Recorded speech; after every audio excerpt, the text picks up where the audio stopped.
Hello students.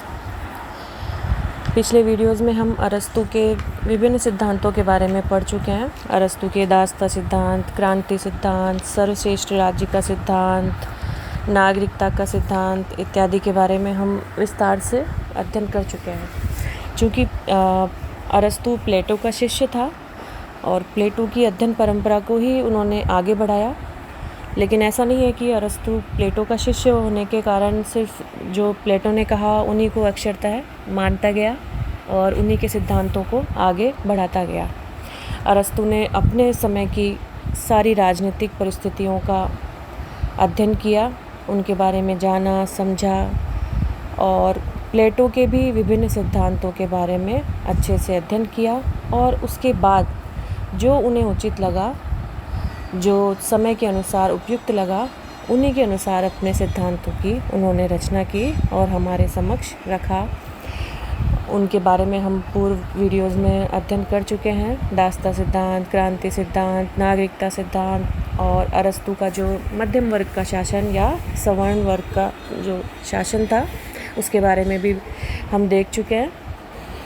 अब हम देखेंगे कि अरस्तु और प्लेटो में क्या समानताएं थी और क्या असमानताएं थी, क्योंकि और ये इनका अध्ययन करना हमारे लिए इसलिए आवश्यक है कि यूनानी चिंतन का जो हम प्राचीन काल उस चिंतन को जो पाश्चात्य चिंतन है उसे 3 भागों में बांटकर हम अध्ययन करते हैं, प्राचीन, मध्यकालीन और आधुनिक। तो जब प्राचीन अध्ययन की बात चलती है तो हम सुकरात, प्लेटो और अरस्तु के बारे में पढ़ते हैं। तो प्लेटो और अरस्तु कहीं जगह पर समान है तो कहीं जगह किन्हीं जगहों पर असमान भी है। तो इनका हम थोड़ा इन पर प्रकाश डालने की कोशिश करेंगे आज। सबसे पहले देखेंगे कि इन दोनों के बीच क्या समानताएं थी। प्लेटो और अरस्तु दोनों ही बड़े यूनानी राजनीतिक विचारक माने जाते हैं।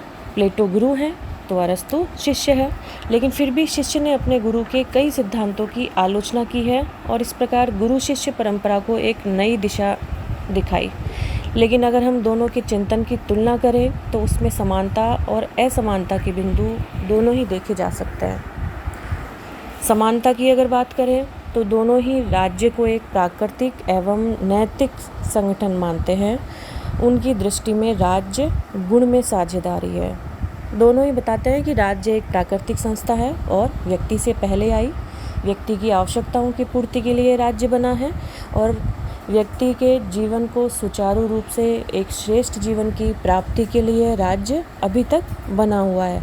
तो दोनों ही राज्य को एक प्राकृतिक एवं नैतिक संगठन मानते हैं, अर्थात वे राजनीति और नैतिकता को पूर्णतः अलग नहीं करते।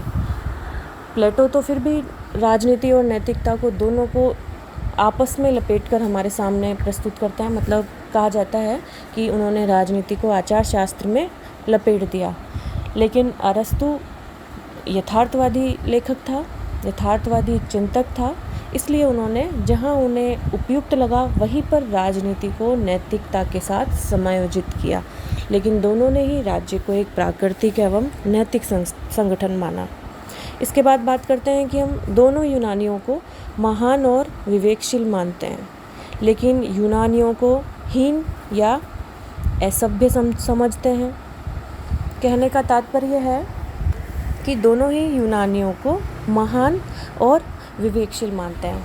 मतलब कि वो अपने, जब अरस्तु दासता की बात करते हैं, दासों की बात करते हैं, तो वो अपने सिद्धांत में बताते हैं कि यूनानियों को दास ना बनाया जाए। उनकी नज़र में यूनानी रक्त जो है शुद्ध है, श्रेष्ठ है।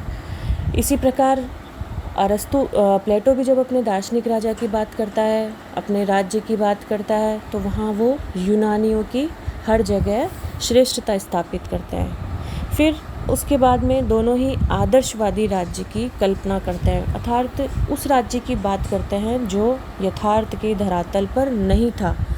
वो कल्पनाओं में अपने एक राज्य की इमेजिनेशन अर्थात कल्पना करते हैं कि राज्य इस प्रकार का होना चाहिए, उस प्रकार का होना चाहिए, राजा ऐसा होना चाहिए, प्रजा ऐसी होनी चाहिए। लोकतंत्र, कुलीन तंत्र, भीड़ तंत्र, विभिन्न शासन प्रणालियों की बात करते हैं, राजा की विशेषताओं के बारे में हमें बताते हैं।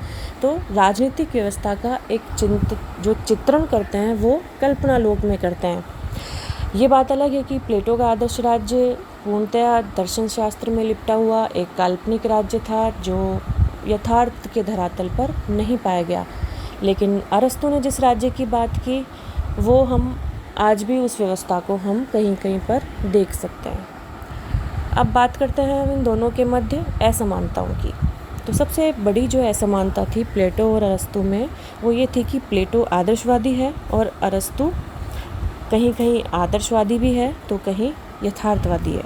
जब वो अच्छे राज्य की बात करता है तो वो दार्शनिक है अर्थात आदर्श की बात करता है, लेकिन जब वो अपने दासता, क्रांति और नागरिकता के संबंध में विचार देता है तो वो यथार्थवाद की बात करता है अर्थात वो यथार्थवादी हो जाता है। पिछले वीडियोज़ में हम दासता के बारे में बात कर चुके हैं कि दास कौन है। दास को उन्होंने अपनी घर गृहस्थी का एक सजीव सामान बताया। तो क्रांति अर्थात राज्य में होने वाला कोई भी परिवर्तन, क्रांति, नागरिकता, उन्होंने कहा जो योग्य है और जिसके पास में क्षमता है, और उन्होंने वो योग्य और क्षमतावान व्यक्ति सिर्फ राज्य के जो बुजुर्ग व्यक्ति है उन्हें भी नहीं माना, तो बच्चों को भी नहीं माना, स्त्रियों को भी उस श्रेणी में उन्होंने नहीं रखा। सिर्फ नौजवान युवक जिनके पास में पर्याप्त क्षमता है, बुद्धि है, विवेक है, योग्यता है, उन्हीं को उन्होंने नागरिक कहलाने लायक समझा। तो यहाँ हम देखते हैं कि वो पूर्णतः यथार्थवादी हो जाते हैं। अर्थात प्लेटो सिर्फ आदर्शवाद की बात करता है तो अरस्तु आदर्शवाद एवं यथार्थवाद दोनों का एक श्रेष्ठ मिश्रण हमारे सामने रखते हैं। फिर उसके बाद बात करते हैं इनकी अध्ययन प्रणालियों की। तो प्लेटो ने निगमनात्मक अध्ययन प्रणाली अपनाई और अरस्तु ने आगमनात्मक प्रणाली। निगमनात्मक एवं आगमनात्मक अध्ययन प्रणाली में जो अंतर है वो हम पहले देख चुके हैं। उसके बाद आगमनात्मक प्रणाली में अपने समय का अध्ययन कर किसी एक निष्कर्ष पर पहुंचकर सिद्धांतों की रचना की जाती है। तो ये आगमनात्मक प्रणाली निगमनात्मक प्रणाली की तुलना में कहीं अधिक श्रेष्ठ है और उसका उपयोग अरस्तु ने अपने अध्ययन में अपने सिद्धांतों की रचना में किया। अगर हम इसका सबसे अच्छा उदाहरण है उसका क्रांति का सिद्धांत। कहा जाता है अरस्तु ने 158 राज्यों के संविधान का अध्ययन किया और उसके उपरांत उन्होंने क्रांति का सिद्धांत हमारे सामने रखा। और अरस्तु कहते हैं कि परिवर्तन सृष्टि का नियम है। जहाँ कोई व्यवस्था चल रही है वो एक समय तक लगातार नहीं चल सकती, उसमें परिवर्तन अनिवार्य है और इसी आधार पर उन्होंने क्रांति का सिद्धांत दिया। तो आगमनात्मक प्रणाली का एक श्रेष्ठ उदाहरण है ये। फिर उसके बाद हम बात करते हैं प्लेटो ने केवल शासक वर्ग एवं सैनिक वर्ग को ही सारा महत्व दिया, लेकिन अरस्तु ने राज्य को 3 वर्गों में नहीं बांटा है बल्कि मध्यम वर्ग की भी प्रशंसा की है। अब हम थोड़ा पीछे जाएंगे तो देखेंगे कि प्लेटो व्यक्ति की आत्मा के गुणों के आधार पे समाज का विभाजन करते हैं या फिर कार्य विभाजन, कार्य विशिष्टीकरण की बात करते हैं। तो वो कहते हैं कि जिस व्यक्ति में विवेक की प्रधानता है वो शासन का कार्य करे, जिस व्यक्ति की आत्मा में साहस की प्रधानता है वो सैनिक वर्ग में जाए, जिस व्यक्ति की आत्मा में भूख, क्षुधा या तृष्णा की प्रधानता है तो वो सिर्फ उत्पादन का काम करे। तो यहाँ पे वो थोड़ा भेदभाव कर जाते हैं। वो कहते हैं उसके बाद वो जो अपने अगले जो सारे सिद्धांत प्रस्तुत करते हैं, शिक्षा, न्याय, साम्यवाद, श्रेष्ठ राज्य, कानून, तो वहाँ वो सिर्फ जो समाज का जो सबसे ऊपर का वर्ग है अर्थात शासक वर्ग, जो कि व्यक्ति की आत्मा के विवेक तत्व की प्रधानता के आधार पे बना है, सिर्फ उसी को श्रेष्ठता, उसी को महत्व प्रदान करते हैं और उसी के लिए शिक्षा की बात करते हैं, उसी के लिए साम्यवाद, और उसी में से जब बताते हैं कि उनकी शिक्षा पूरी होगी, उसी में से जो सर्वश्रेष्ठ ज्ञानी होगा वो शासक बनकर उभरेगा, वो शासन करेगा, वो कानून एवं संविधान से भी ऊपर है और वही आदर्श राज्य का निर्माण करेगा। तो यहाँ वो सिर्फ शासक वर्ग एवं सैनिक वर्ग का ही महिमा मंडन करते हैं। इसके विपरीत अरस्तु कहते हैं कि मध्यम वर्ग का शासन श्रेष्ठ है, क्योंकि वो ना तो उच्च वर्ग की तरह भ्रष्टाचार में लिप्त होता है, ना उनकी तरह आलसी होता है और ना ही वो निम्न वर्ग की तरह उग्र होता है। तो मध्यम वर्ग के शासन को उन्होंने स्वर्ण मार्ग बताया। और मध्यम वर्ग, और इस मध्यम मार्ग की बात वो हर जगह करते हैं। वो बोलते हैं कि ना तो जनतंत्र उपयुक्त है, ना कुलीन तंत्र, इन दोनों के बीच का हमें मार्ग। तो वो हर जगह एक बीच का मार्ग हमारे सामने प्रस्तुत करते हैं। फिर उसके बाद में बात करेंगे कि प्लेटो ने शासकों को निजी संपत्ति एवं निजी परिवार की मनाही की है। जैसा कि हमने प्लेटो के साम्यवाद में देखा, उन्होंने शासक वर्ग को संपत्ति रखने और परिवार रखने की मनाही की है, और उसके वो साम्यवाद की बात करते हैं जो कि आज की परिस्थितियों में संगत नहीं दिखाई देता। लेकिन अरस्तु ने इसकी निंदा की है क्योंकि ये सिर्फ भ्रष्टाचार को फैलाता है। उसके पश्चात प्लेटो ने कानून की नहीं बल्कि मानव की सर्वोच्चता स्थापित की।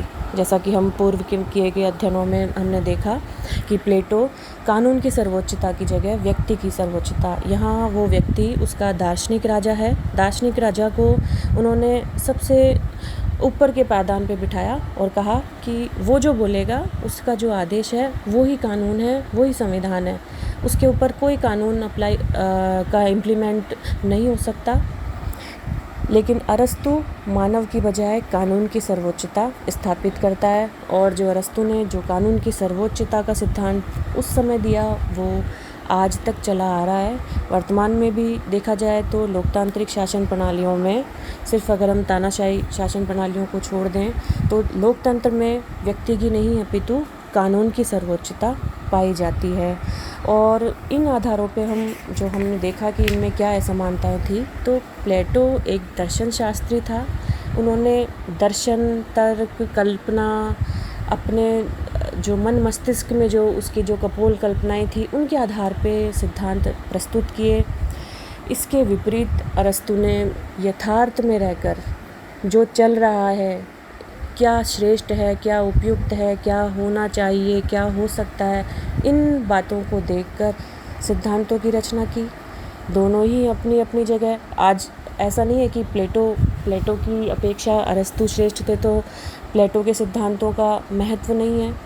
प्लेटो का न्याय सिद्धांत आज भी हमारी न्यायिक रचनाओं में पाया जाता है। तो अरस्तु अपनी जगह, लेकिन कहीं कहीं अगर दोनों के बीच में तुलनात्मक अध्ययन करें तो प्लेटो की तुलना में अरस्तु का जो अध्ययन है वो थोड़ा तर्कसंगत दिखाई देता है। Okay, thank you.